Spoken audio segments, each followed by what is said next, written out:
And I would like to introduce tonight Dr. Robert Mace. He's going to tell us about the future of Texas water. Let me tell you first, as you can see, Robert is the Executive Director and Chief Water Policy Officer at the Meadow Center for Water and the Environment at Texas State University. Robert grew up in the countryside in rural Illinois, and there he developed a love of both math and rocks. That sent him on to New Mexico, where he pursued some degrees in geosciences. And there he developed an interest in water.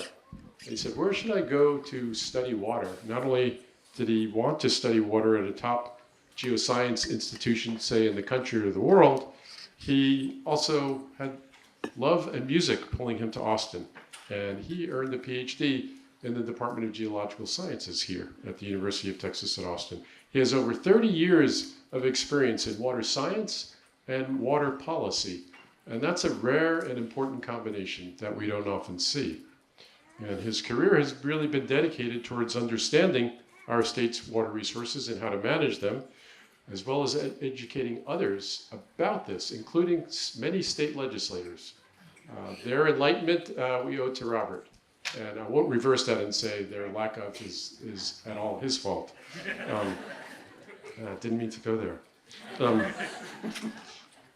But in this service to Texas, in this service to our state, Robert developed the Texas's first groundwater availability model, and he served as Deputy Executive Administrator for Water Science and Conservation at the Texas Water Development Board. And this is the state agency responsible for making sure there's enough water for all Texans for all purposes 50 years out into the future. And he was, for 17 years, right at the core of that. That's no small task. Please welcome Dr. Robert Mace.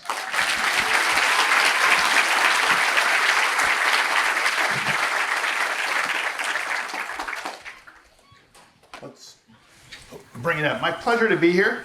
How many of y'all took a shower today? So, all right, I see some water conservationists in the audience. Props to y'all.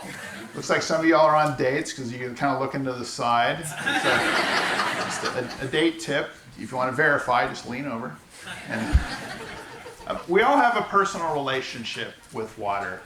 Obviously, we're taking baths, we're cooking our food in it, we're watering our yards, but water is embedded in everything that we do. This thing here, cell phone, there's a lot of water, embedded water, that is used to create this thing, to create the chips. If you're storing cat photos in the cloud, that takes water, because that's going to a data center on Earth with very hot chips that gets cooled with water. Industry, it's in our production of oil and gas, agriculture, it's really everywhere. And if we don't have enough of it, then we're not going to be able to do the things that we like to do or have the things that we enjoy. So this presentation is to talk about future water in Texas. I'm going to do this in a very broad way. I want to kind of set the stage on the challenges we have in Texas. Texas is a wonderful place. I love working here as a hydrologist because we have desert on one side and we've got mosquito farms down in Houston. We've got mountains, we've got rivers, we've got all kinds of different types of aquifers. We have international rivers we share with states, the beautiful hill country. There's just so many fascinating things. And we're also growing very fast. And then we're also susceptible to drought. So I want to talk about those things to set the stage, and then talk about where the future water is coming from in Texas. And I'm going to talk about aquifers, I'm going to talk about rivers and lakes, but I really want to focus on the kind of the more creative things that are being done, and also things that you all can do in your homes. Because remember, water's personal.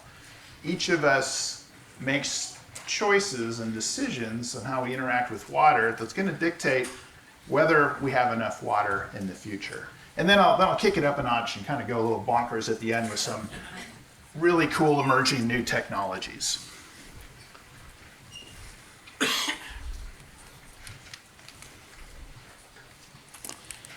So if you're not familiar with the Meadow Center and you're wondering what that picture is in my background, this is where I work. It's at Texas State University. How many of y'all have seen Ralph the Swimming Pig? All right. Oh yeah, there's quite a few here. So Aquarena Springs is now hosts the Meadow Center. Sadly, the pig is gone. I keep hoping I can convince the university to get a large bronze version like Bucky, in front of Bucky, right? I think it would be great for bringing in donations.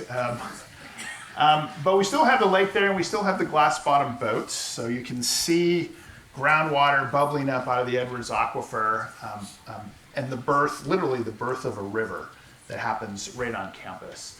We're a research institute associated with Texas State University. We're an education facility, so we have over 140,000 people come through, employ over 120 students. And then we're also stewards of the river, so we're protecting the endangered species, which is something that's done here in Austin with Barton Springs, Kamal Springs, and other springs that exist across the state. I love this quote. A lot of people, when they think about Texas, particularly folks outside of Texas, oil, right? The old TV show Dallas.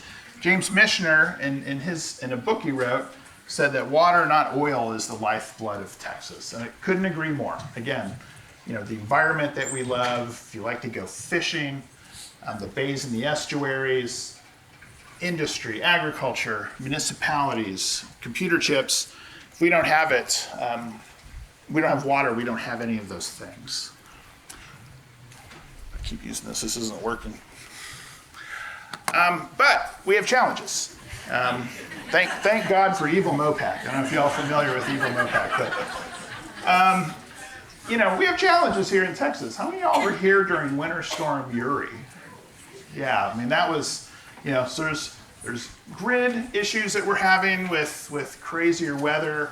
Our water resources are more stressed. The droughts seem to be coming faster and more furious.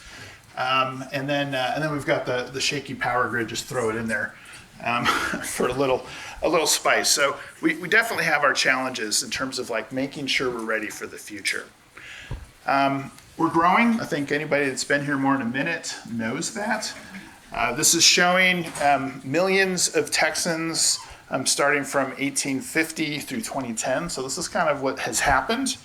And then the Texas Water Development Board, State Water Planning Agency, makes projections on how much more we're going to grow. So the expectation is we're going to continue to grow. It's not quite double, but it's pretty close, 73% projected increase. So that is a lot more people. And I'm also involved in Austin's water planning process, and in 50 years, I think there's going to be twice as many Austinites. So imagine a whole other family moving into your house. Where are you going to put them, and where are they going to get their water from? So this is an ever growing challenge for us in this state. Drought. So this is a lake that's north of Amarillo, Lake Meredith, and during the 2011-2015 drought, it pretty much went completely dry. This is a photo I took of the boat ramp. And I walked out to the water, and it was about a mile walk to get from the edge of the boat ramp to where the water was. In the thick of the drought, the bottom of their lake, no joke, caught on fire. The drought lasted so long that some trees had grown, and they caught on fire and burned up. Fortunately, it's in a better place today, but they're still facing these challenges, as the state does. Here in central Texas, we are still suffering from a really bad drought in the Rio Grande Valley. And wherever you're at in the state, it's just a matter of time before you're going to be affected by drought. Then there's climate change, which is kicking it up a notch. So that as the temperatures continue to go up, that is continuing to cause problems for us in our water supply. It's making our droughts worse. It's decreasing our soil moisture. And that means that the water that we think we have might not all be there in the future. I think I only have two plots in this presentation. This is one So this is showing average annual temperature in Texas. And what I mean by average annual temperature, if you took the temperatures throughout the day, throughout the entire year, and averaged it all together, you get one number that's the average annual temperature. And so that is what this plot's showing, starting in 1895 on your left and heading to last year, end of last year on the right. And you can see that data goes up and down. There's some patterns there. There's an average about 65 degrees. I wish we could have average temperatures year-round of 65 degrees in Texas. Sadly, we don't. But look at what's happening since 1975. You don't have to be a geologist to see a trend there. That's a geologist joke. Geologists see trends in everything, even when they're not there. But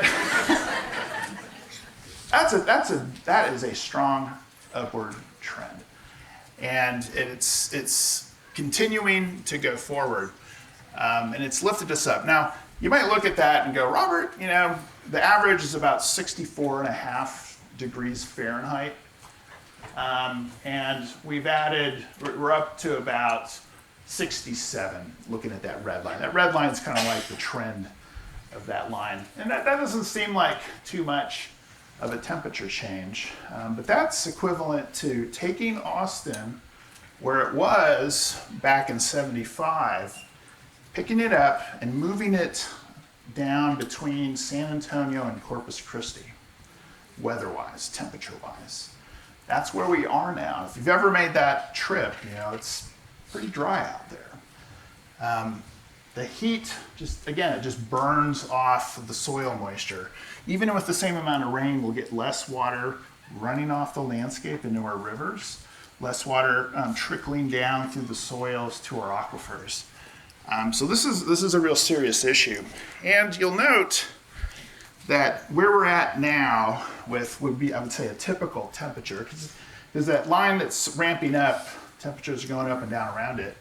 We're warmer than we've ever been as far as normal, even during the Dust Bowl years in the 1930s and the 1950s, which was for statewide, it's the statewide drought of record. So that's a challenge for us going forward as well. There's a saying in the climate world that if climate is a shark, then water is its teeth, because that temperature increases evaporation off the oceans, puts energy into the atmosphere, makes the storms a little crazier, the rain's a little more intense. Temperatures are also drying out the soils and causing droughts to go longer. And so we get these weird situations where we might actually be getting more rainfall, but showing up in a real short period of time, but we're getting longer droughts as we go forward. And so, the water resources that we enjoy are going to be deeply affected by a warming climate. And that's what keeps me up at night, because I worry about y'all. I worry about the springs, I worry about the rivers, worry about the aquifers, I worry about people getting enough water, I worry about Texas getting enough water. And this is something that concerns me. Good news is there's some things we can do to build resilience. So thirsty cat is thirsty. So the end of it, right? Growing population, drought, we've got climate change. We need more water. And so the question is where's that water going to come from as we go forward? Reservoirs is a big component of water resources going forward in the current state water plan. Most of our reservoirs, though, have been built. There's still new reservoirs proposed. There's a lot of discussion, even at the Texas legislature, over whether those are going to get built or not. But a lot of the good sites are gone. And then we're seeing, with these increasing temperatures, issues like this popping up. Now, this is Elephant Butte Reservoir. It's technically in New Mexico, although I think that part of the state used to be ours. But don't tell my New Mexican friends that. At least half of it, half of the lake used to be ours back in the old days.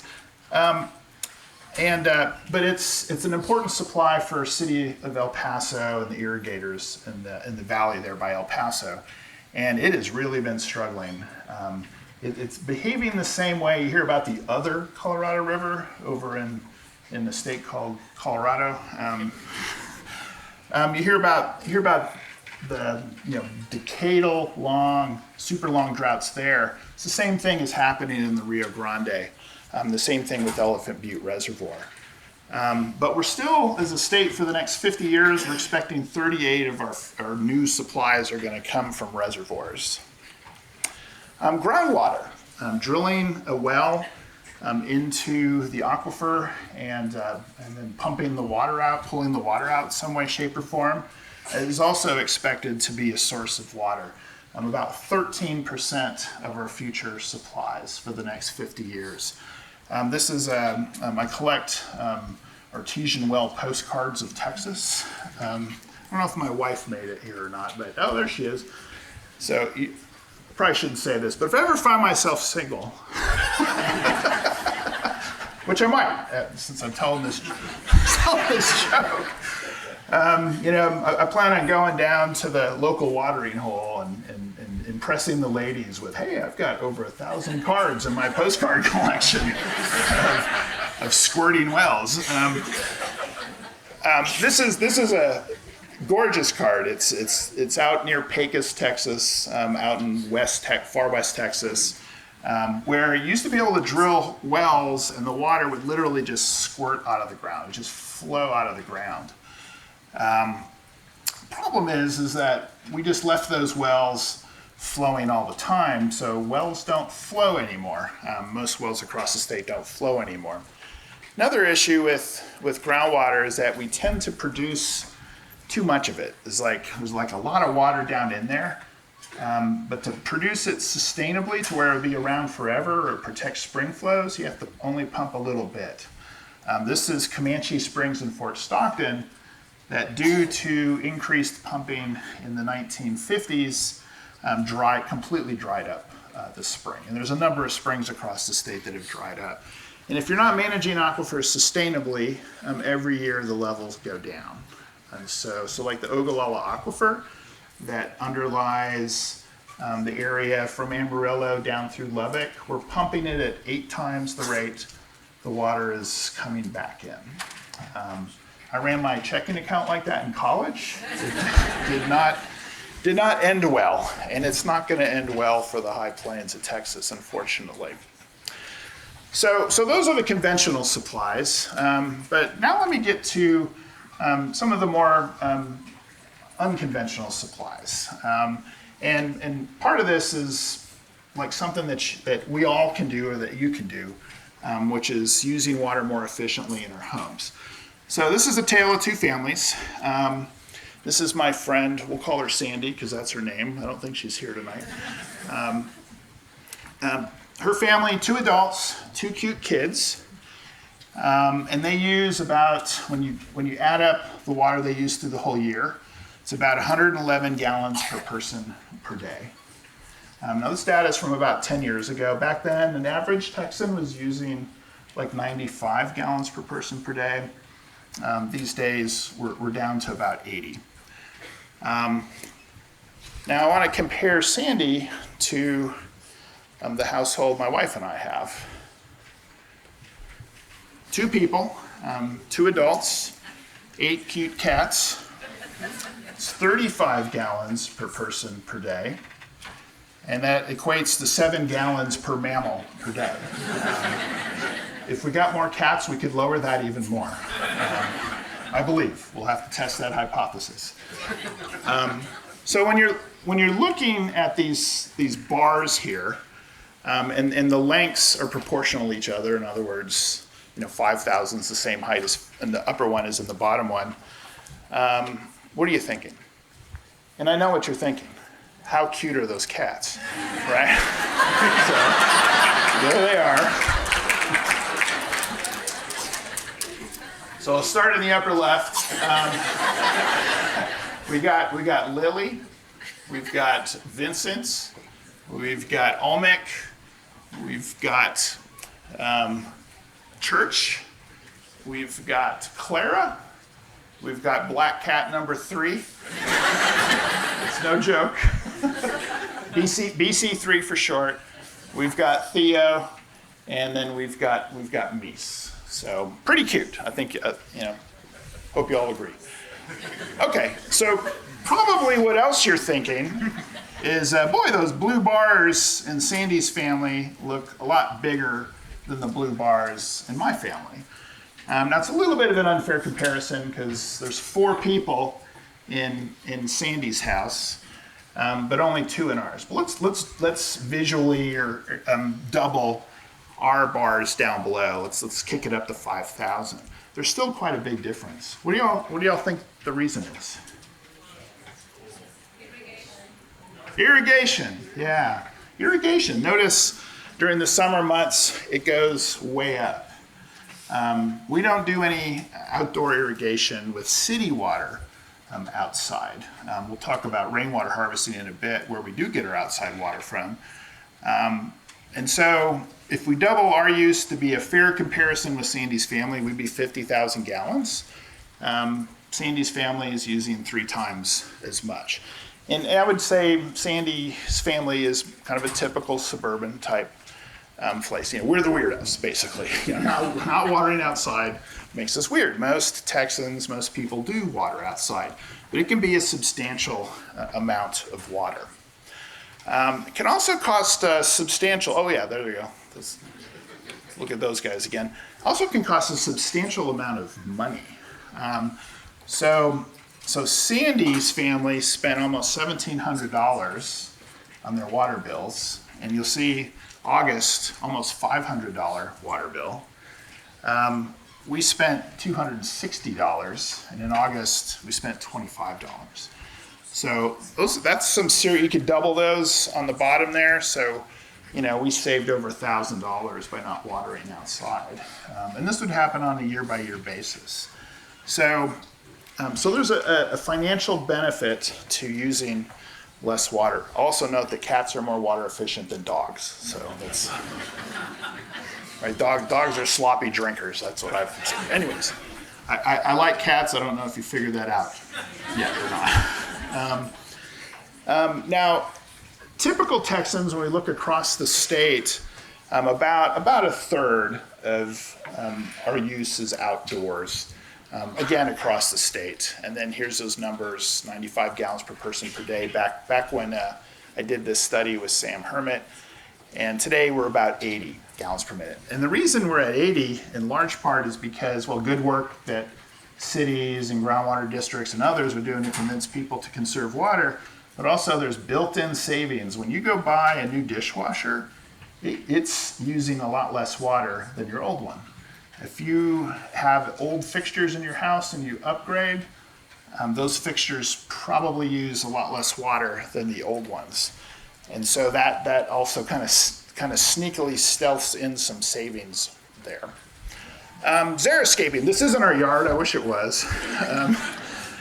This was a lady in Austin that during the 2009 to 2015 drought let her yard die, her St. Augustine die, cut off the bottom of a trash can, and then spray painted polka dots on the yard.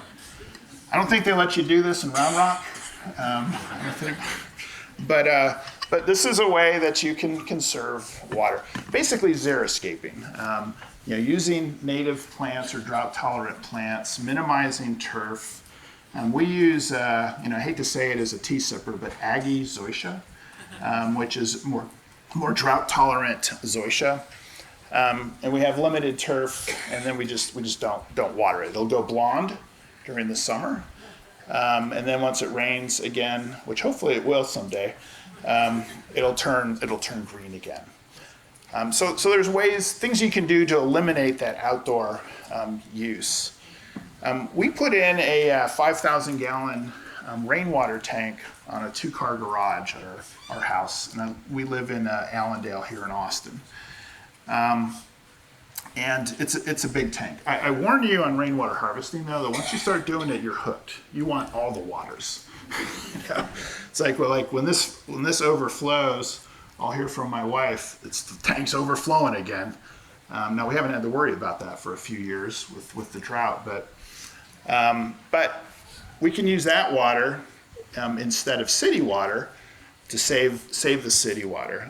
The photo on the right there is from Tank Town out in Dripping Springs. Central Texas is a leader in rainwater harvesting. a world leader in rainwater harvesting. I'd say us and Australia, who went through a terrible drought, have developed a lot of tanks and technology for people to do rainwater harvesting. And we're seeing more and more of it, but there sure could be a lot more.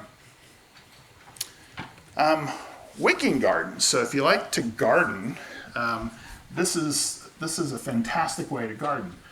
And what it is it wicks water from a water reservoir in the bottom of a container up into your soils. And so these are our wicking gardens at our house as I was installing them. So some stock tanks. We kind of chose different sizes to be artsy-fartsy. We put pea gravel in there. There's a lady out in the hill country that figured out how to put giant voids in there to store more water. Landscape material, put the soil on top, the mulch. You have to put an overflow right above the pea gravel, and it waters itself. We get tomato plants that are like 12 feet tall out of this thing and produce a lot of water. I also call it cocktail-friendly gardening. So you never have to set your cocktail down when you're gardening, right?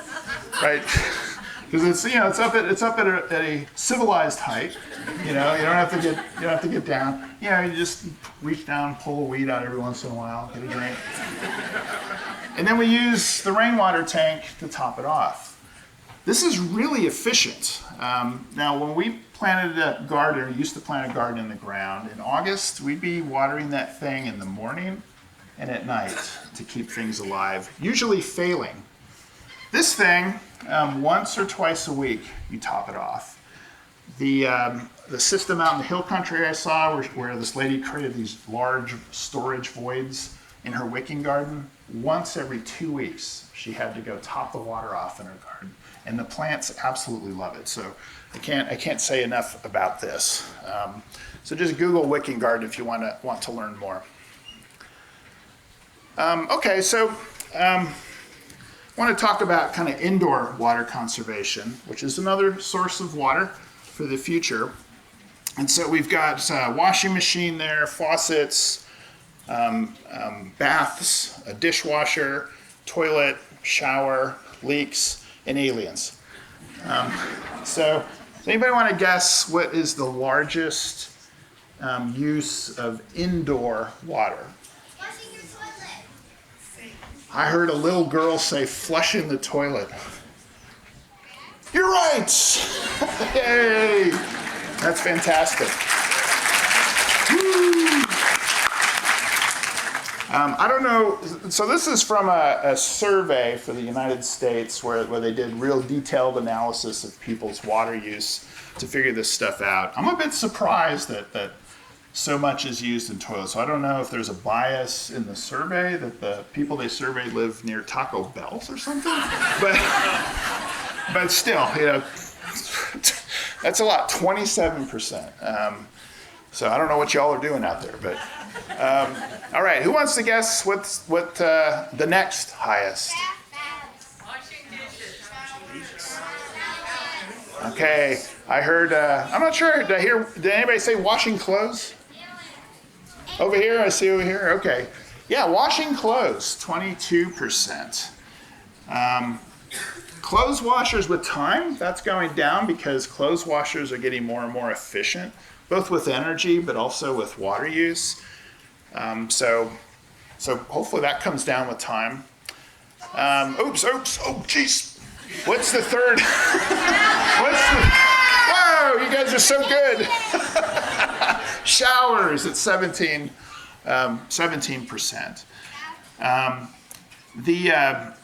We used to live downtown for a bit in a green rated building, and it had maybe a 0.75 gallon per minute shower head. It had one emitter on it, like the water came out of one, and it was like taking a shower with an asp, like a spitting cobra. It hurt. So I think the shower head technology might have reached the limits, but taking shorter showers, you can often get like little timers. You can get them from Amazon or look for your local water provider might have a little timer to see how long you're in the shower for. So for example, I got one of those and I stuck it in the shower, and I was shocked to find that I take 10-minute showers. And part of it's my mind's wandering. You know, I do crazy things, like I wash my hair, and then I would very carefully rinse off my hands, and then put my head underneath the shower head and rinse my hair off, So after doing a process assessment of my showering habits, I was able to bring the showering time to under 5 minutes. And then you could kick it up even more with, and I've been experimenting with Navy showers. Y'all familiar with Navy showers? So Navy shower it's like you get in the shower, you kind of wet up, and then you shut the water off. Then you kind of do your stuff, and then you turn the water back on, and then rinse off. And so you can really shorten your shower time doing that. And you get like a miniature spa treatment, right? Especially when it's cold, because you got the warm water and then you got the cold, and then you're so it's like you save money on spa treatments doing that. All right, I'm gonna stay away from the button. What do you think the fourth one is? I hear baths. I hear aliens. Let's see. Sinks. I think somebody over here said sinks. Is that you? Yeah. Sinks. Good job. Sinks. So when you turn on a sink or faucet in your bathroom and the kitchen, 2 gallons per minute is coming out. And so, so if you're leaving that on, you can also waste quite a bit of water. All right. Next one. Baby in the tub, aliens, leaks. Yes, leaks. Isn't that terrible? Did you say who said leaks? It's a lot of screaming is what I'm hearing, which is great. Leaks, congratulations, very good. Leaks. This is probably mostly from leaking toilets. There's flappers in the toilet that kind of seal. So I don't know. It's like you flush the toilet and then you might hear it come down. That's the flapper, and if those are old or something's gotten trapped in there, that can actually cause leaks. Sometimes you can, if you go to the hardware store, you get these blue dye tabs. You probably even put some food coloring in there, and leave the toilet sit to see if it's leaking and if you need to address those leaks. All right. Next. All right, baths. Yeah. Baths, if you're choosing between a bath and a shower, showers are much more water efficient. Reality is more people take showers than baths these days. So that's why baths are on the low side. Aliens, dishwashers? They're kind of both the same there. Dishwashers are only 1%. So modern our dishwasher in our house, and it's 12 years old, so they've gotten better, only uses about 3 gallons to wash a load of dishes. And so if you run the faucet for more than 90 seconds, you've used more water than the dishwasher. So you could do that. The aliens, this category was called unknown. So I like to think it's aliens sneaking in your house at night, stealing the water. Okay, we talked about 15% leaks in our homes, but there's also leaks at cities as well. When they treat the drinking water and then they have to pipe it to your house. Across the state, a recent study showed that there's over 500 million gallons lost per day, which that amount of water would serve 3 Austins. And then on a per home, per connection basis, that's 51 gallons. So some of the water of the future is going to come from fixing that infrastructure, fixing the leaks in the pipes that get the water to our homes. Then there's, and I should note that water conservation is about 31% of future water for Texas. Then there's water reuse. So there's the water that goes down the drain, goes down the toilet, it goes to a wastewater treatment plant, and traditionally it would get discharged, say, to a river. But we can intercept that water and reuse it for something else.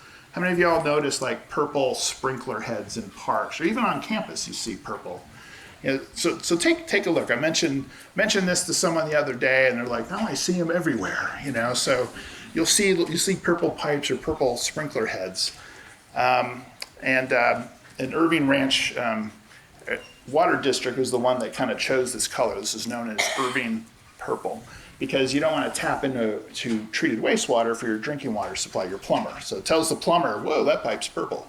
Don't want to hook the house up to that." But you could use it for irrigation.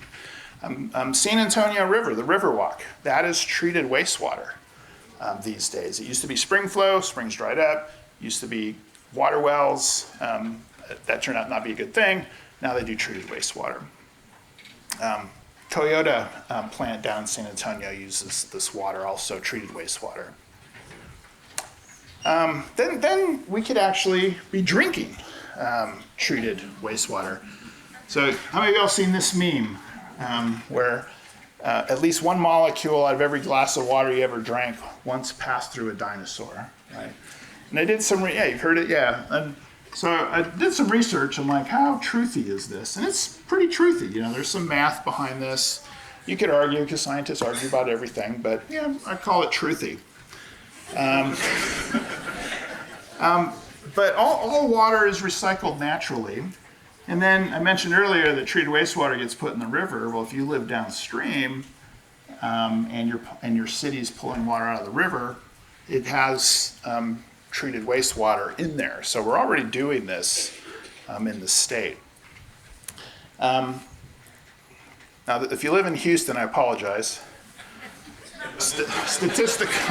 Statistically, at least one molecule H2O out of every glass of water you ever drank once passed through Jerry Jones.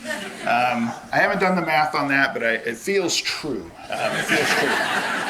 The Trinity River, which flows from Dallas-Fort Worth down to Houston, in normal times, half of the flow of that river is treated wastewater from Dallas-Fort Worth. You know, so that saying, flush twice, Houston needs the water, there's truth to that. Because that's where that water is going. In times of droughts, it's 70 to 80%. So this is already happening. This kind of reuse is already happening across the state. Kicking it up another notch is, rather than putting it into the river, flowing it downstream to someone else, maybe you keep it, maybe you treat it, and maybe you drink it again locally. And Texas is the second place in the world to have done this. It's called direct potable reuse. So it's going straight from a plant, doesn't touch a river, doesn't touch an aquifer, doesn't touch nature, and goes right back to the drinking system. So this is me at the Big Spring plant. This is where this is done. The first place was Namibia, Africa, back in the 80s. And so I got a tour of the plant, and I made sure I was on the right side of it first. You know? There's a Dilbert cartoon about that. And sampled the water. And water is good. You know, slight hint of beef enchiladas, but other than that, I'm joking.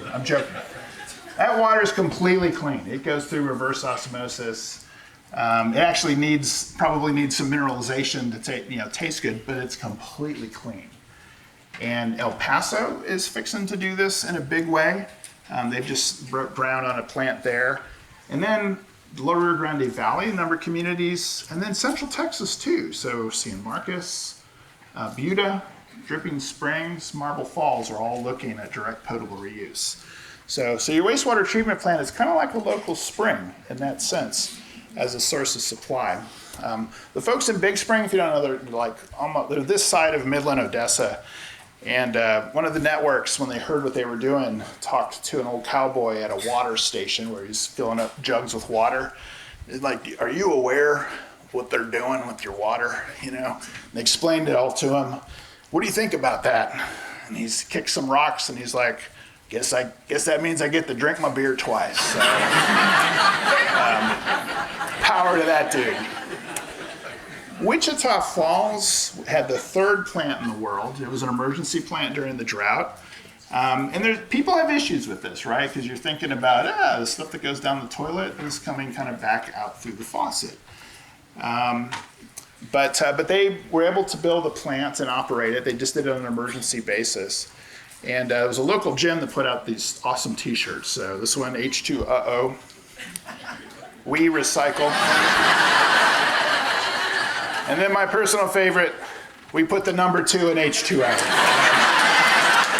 And I have this shirt. So it's good that people have a sense of humor. All right, telling too many stories. I got to speed up. Desalination. You often hear a lot about, like, there's the Gulf out there that has lots of salty water in there. That is something that allows me to sleep at night, that if we find ourselves as a state in really serious water situation, we can do seawater desalination. We have the first plant in Texas when the federal government, Department of Interior, was investigating the technology. That's LBJ there at the podium, down in Freeport, Texas. This is a demonstration, small plant, 1 million gallons per day. Some people are like, we'll never do desalination in Texas. There already is quite a bit of desalination in Texas. Now, we are not doing seawater desalination yet, but Corpus Christi is hot on the path to do it. But there's brackish, salty groundwater that gets desalted, and then some of our rivers are too salty, and so they also go through desalination. So, and then there's that beautiful Gulf of whatevs. So, trying to stay agnostic here. This is a video showing a project that got built back in the 80s or 90s in the Edwards Aquifer, the other side of San Antonio, where they kind of designed a system where flood flows in a nearby creek get redirected and go down this sinkhole. And they did this to increase recharge. This was back when there wasn't really strong environmental regulations, so there was an entire bat colony wiped out, and I think a salamander was also wiped out as well. But we can also try to increase recharge to our aquifers. The only problem with that is that we use so much water, we have to do a lot. So even though this is a tremendous amount of water going into this sinkhole in the Edwards Aquifer, it's just a fraction of what we need. And then, when do we need water? When are we stressed for water? It's during droughts. And the creek isn't flowing during droughts. So, but we can also engineer this to where we can put the water from one source in an aquifer that it'll stay in for years, and then pull it out later like a piggy bank. And so San Antonio does this. They take excess water from the Edwards Aquifer and they stick it in a sandy aquifer in the south of their county. And over the years, they've stored 63 billion gallons that they can then pull out during times of drought. And this water is also stored to help protect the endangered species at San Marcos and Comal Springs. So this is like kicking things up that you don't see a whole lot about, but AC condensate harvesting. So this is a school in Austin where they've set up a barrel to collect air conditioning condensate and into a rainwater barrel. So real clever. Our ACs are dripping water that can be collected, and you actually get quite a bit. So like per ton of cooling in Austin area, for example, 600 to 800 gallons per ton per year. And that can also serve as a water supply. The Austonian, this is an old picture of downtown Austin, but the Austonian in downtown Austin collects air conditioning condensate and uses it to meet its outdoor needs. But then we can also kick that up a notch where we actively collect moisture from the air. So this is Atrapaniebles on the Andes, where they set up these sheets to collect dew and use that for drinking water. There's also systems now purpose-built to harvest humidity out of the air. I visited with a vendor last week that has a system that'll pull 70 gallons a minute under ideal conditions. I assume ideal conditions means Houston. But similar technology was employed by the Formula One race in Las Vegas to harvest moisture there to meet water needs for them. Stormwater harvesting, so the water that's running off the land surface, we can capture that and put that to use. These are curb cuts, so you're using it to increase soil moisture and then hopefully maybe even increase recharge to the aquifer. Wichita Falls, which is doing lots of innovative things since they suffered through their drought, they've got this underground storage for stormwater stormwater harvesting, and they get 2.7 million gallons out of it and save money over the long haul. I'm sure a lot of the mothers have read this book, 50 Shades of Gray Water. I'll just note on gray water that my opinion is it depends on your system. If you're on a septic system, I think gray water makes sense. If you're on a city centralized sewer system, I don't think it makes sense to do gray water. Don't feel bad if you're not doing gray water, because what goes down the drain isn't wasted. It is going to a wastewater treatment plant. It may get reused there. It may get put into the river. And then gray water also has salinity and water quality issues you have to be careful of. And then you can bring all these different technologies together. There's not a silver bullet, it's like silver buckshot.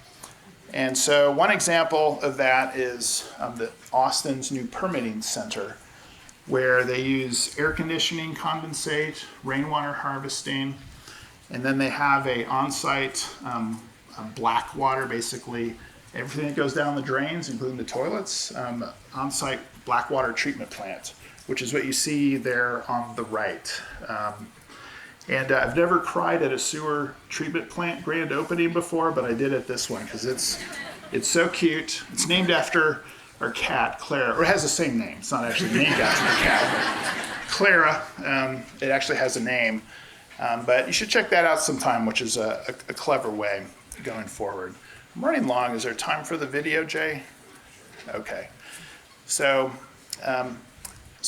Wimberley Water School out in Wimberley, Texas, also brought a bunch of technologies together to minimize their water use. And one water means like using the built environment as a source of water. So rainwater, AC condensate, on-site treatment of wastewater, and they've reduced their use of the aquifer that's struggling by 90% and saved money. And so I'm going to show you this video to end the presentation. These are second graders, probably doing a better job than I've done in describing this technology. It is so exciting to know all the things that we've done here at Blue Hole, but especially what we're proud of is our One Water system. And we have an awesome group of young men and young ladies. Our second grade GT class is going to explain to you exactly how this system works here at Blue Hole. I'm so excited to see this.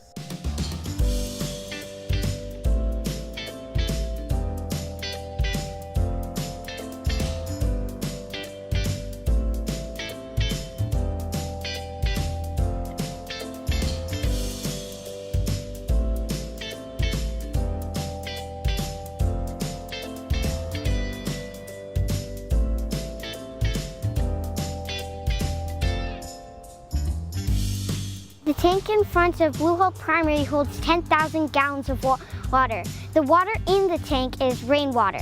The water in the tank in front of the Blue Hole Primary is used to water the grass and trees in front of the building. The gutters right over there bring the water into the tank. This is about our limestone blocks. Our drinking water comes from the underground water. Rain helps recharge our water supply, like this. See how it sinks in?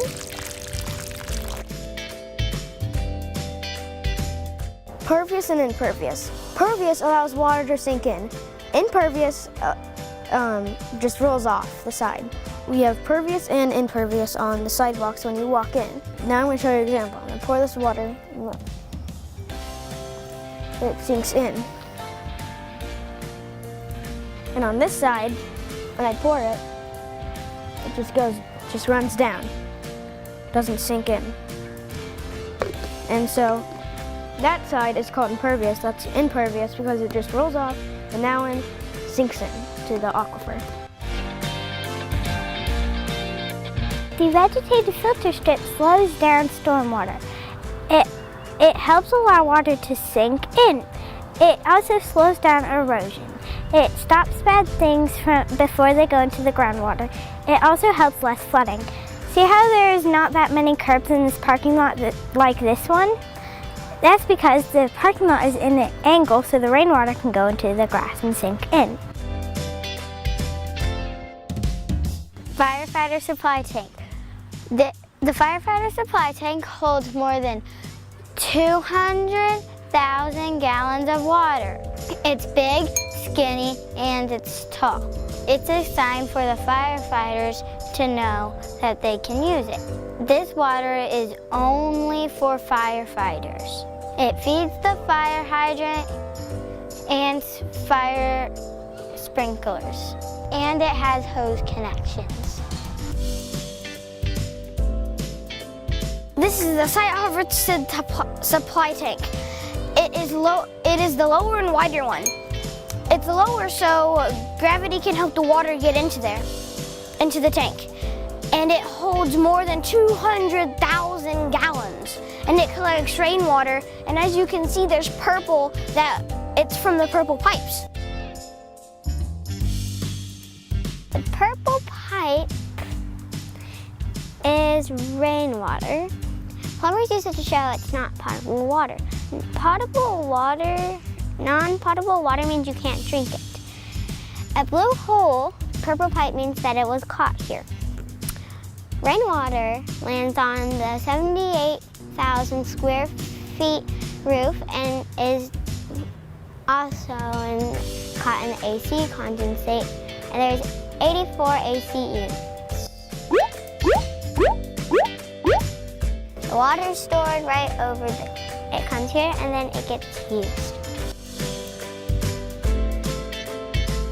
This is the plumbing window.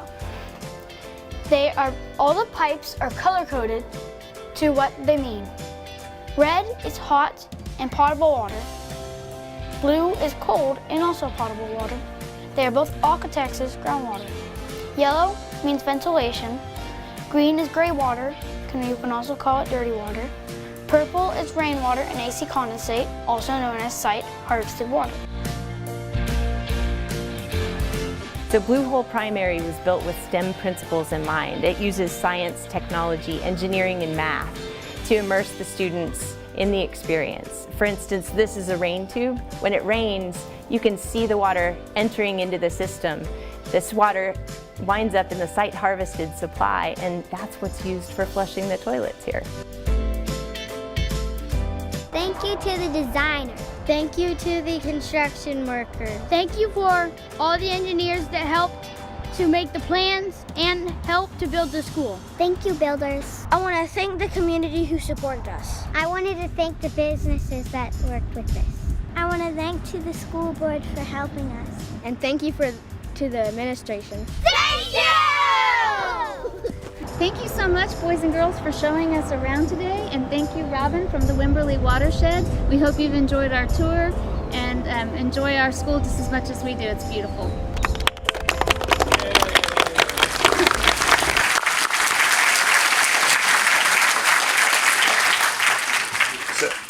So I've spent this presentation talking about the future of water, but really the future of water is with the kids. So let's hear it from the kids.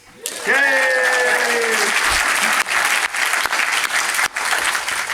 Happy to take any questions if there's time, Jay. Sure enough. I can Thank you, Robert. Yes, I'll just come out. If you come to the aisles, you can line up for questions and ask them to Robert. So who is looking over the data centers that are being built in Texas? And how many can we expect? That's a great question. I'm starting to look into the data center water use. There's two proposed, for example, down in San Marcos. There's not a lot of details right now on like how exactly they're going to operate, but if they operate like a conventional data center, those two data centers could use half of what San Marcos is using today. So your cat photos are using a lot of water because the data centers are where the data is going. I was just at a conference last week in Arizona, and Phoenix has banned water cooling for data centers, forcing them to use dry cooling. So the technology is there for them to do dry cooling. It just requires more energy to get done. I don't know who's regulating that. I suspect it's happening on a case-by-case basis. And it's like, hey, do you got water? There's like multiple places you have to go. Thank you. Cool, thanks. Hi, thank you for the talk. It was really informative. With the rise in urban populations, what are the implications for groundwater contamination and runoff? Yeah, so with urbanization comes all the things that come with urbanization. So we have impervious cover, people putting pesticides on turf, putting nutrients on turf, industrial activities. So there's definitely a higher risk and concern for that, for sure. All right. Next question over here. Great presentation. It's the commish. And we're using a lot of purple pipe at the Travis County buildings. Yeah. Yay. I hear a lot of people talking about desalinization of coastal water. And I'd love your kind of thoughts about what this would take, and particularly how expensive water would become. Because I think a lot of people think, hey, this is easy, we can desalinate seawater, pump it up here and everything will be fine. But I don't think people understand how expensive it would become. Yeah, seawater desalination is expensive. Desalination in general is expensive. It costs less than direct potable reuse, believe it or not. It's not the most expensive water out there. If you add seawater desalination to your supply, the costs get blended. But you also, kind of the biggest benefit of seawater desalination is like, it's 100% reliable. As long as the grid holds up, it's 100% reliable supply, because the Gulf, there's a lot of water in the Gulf. We're not going to drain the Gulf. The other thing is that, looking at numbers, like the benefit of water, we use Kuki units, acre feet in Texas for water. So it's 1 acre with a foot of water on it, about 326,000 gallons. Seawater desal's probably in the $2,000 to $3,000 per acre foot. But the economic value of that water, like Dallas Fort Worth, it's over $50,000. If it's manufacturing, $200,000. If it's chip manufacturing, $2 million of economic value from an acre foot. So yes, it's expensive, but what's more expensive than desalinated seawater is no water. That's what concerns me. For me, it's how do we build reliability when we don't know exactly what's going to happen to our lakes and aquifers. Great. Yes. Why do we use water for air conditioning? Why do we use water for air conditioning? So these data centers, they have all these chips, and they get really hot, and so they use water to run through there to absorb the heat and carry the heat away from the chips, and so that's why you see such a large water use. And then they wind up cooling the water, almost like waterfalls, and then you get evaporation, which is how you lose it over time. But it's just it's just like you jump in the pool to get cool on a hot summer day. Computer chips need to jump in the pool when they get too hot. Great question. Thank you.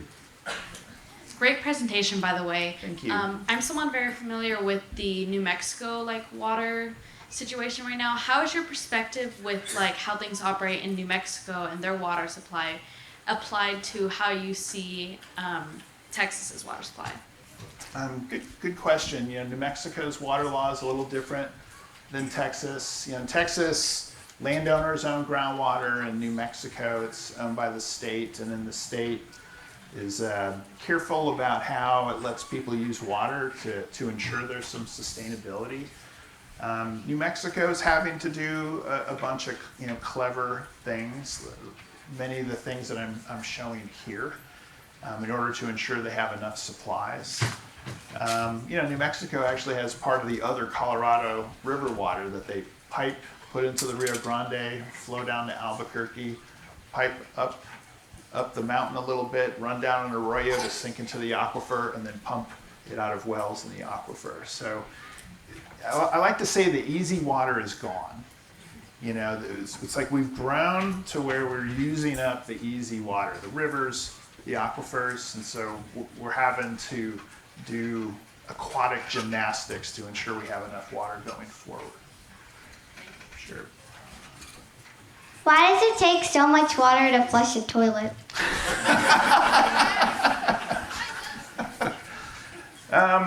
So you can. Are you familiar with dual flush toilets?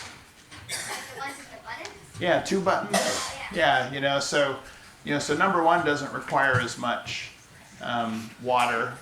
Number 2 does need a bit more water, so it's getting it down. There's people always working on trying to make more efficient toilets, but you want to make sure everything goes down. So you avoid the double flush. It's just getting things to go down. Now there's some folks that have developed these kind of eco-friendly dry toilets where there's no water involved at all, and surprisingly enough, they don't stink. You'd think they'd stink, right? So that's also probably not an option for most people, but for some people that could be a good option. Thank you. Moving towards more of Austin specifically, what is the future of the Colorado River? Is it going to dry up, or what's the deal with that with Austin, growing so much? So Austin made a sweet deal back in the 90s related to the selling of downstream rice farmer water rights that LCRA has. And at the time, thought was that water deal that Austin signed would take care of Austin for the next 100 years. I mean, it was that big of a deal. Austin is the only city I'm aware of in Texas that considers climate change in its planning. And so it's planning for only half the water being available. So it's the modeling doesn't show the river completely drying up, but there's probably going to be less water available in the lakes and the river, and that's going to probably get worse over time. Time will tell, but Austin is doing what it needs to do to build resilience, even facing climate change. Yeah, it's good to hear that the Texas lawmakers are getting serious about the water problem, and they currently have, they will probably pass a bill in this session that funds $1 billion a year to solve our water problem. There's 2 different bills, one going through the House and one going through the Senate. Can you tell us what the differences are and what the most likely outcome could be? So one of the joys of having gotten out of state government and into academia is I don't have to follow those bills that closely. So I have no idea. I've been loosely following them, but not at that detail. I'm kind of following them does it look like they're going to pass? And there's a big debate over how much of that money is hardwired towards what's defined as new supplies, which includes seawater desalination, versus implementing the state water plan. But I don't know what the differences are between the 2 bills. Sorry. Thank you.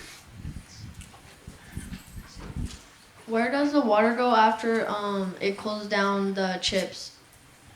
Yeah, good question. So, so what happens is like they pull water from somewhere, and then they're cooling down the chips, and then it goes to these kind of engineered waterfalls, which then evaporates.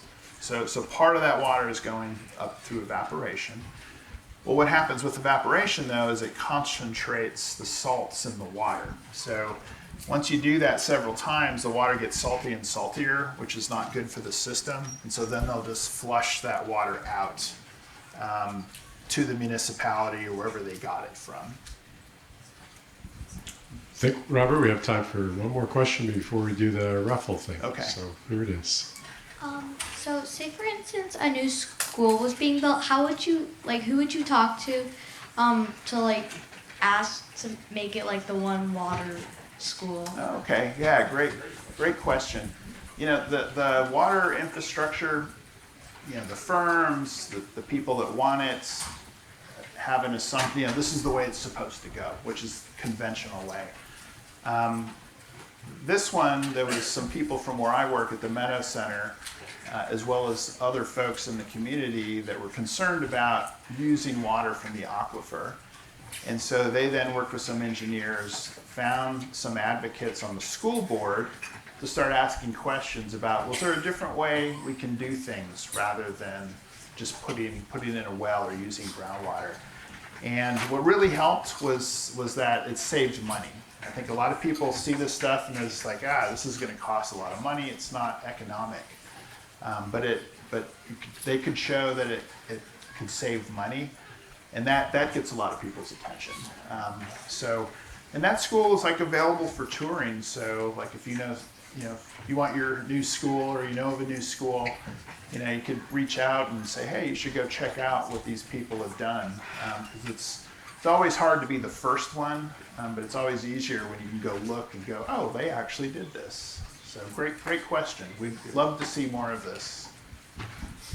Thank you all. So for Robert to present such sort of potentially very dire future, but also in a way that's so engaging, I found I was laughing and crying during your talk. So first I want to thank you for that, but also want to thank you for wearing that shirt tonight. Let's hear it for Robert.